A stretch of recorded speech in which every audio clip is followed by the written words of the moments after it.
Hello everyone, how are you doing? This is MD Tech here with another quick tutorial. And in today's tutorial I'm going to show you guys how to resolve if you are trying to run the SFC utility and you get a notification in the command line window that you must be an administrator running a console session in order to use the SFC utility. So we're going to go ahead and jump right into it, and we're going to start by opening up the start menu. Just left click on the start button one time, type in CMD. Best match should come back with command prompt. You want to go ahead and right click on that and then select run as administrator. If you receive a user account control prompt, select yes. Now at this point enter in the SFC utility. So it's going to type it in here. You guys should already have it down.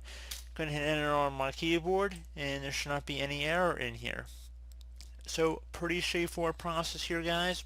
Do hope I was able to help you out, and I do look forward to catching you all in the next tutorial. Goodbye.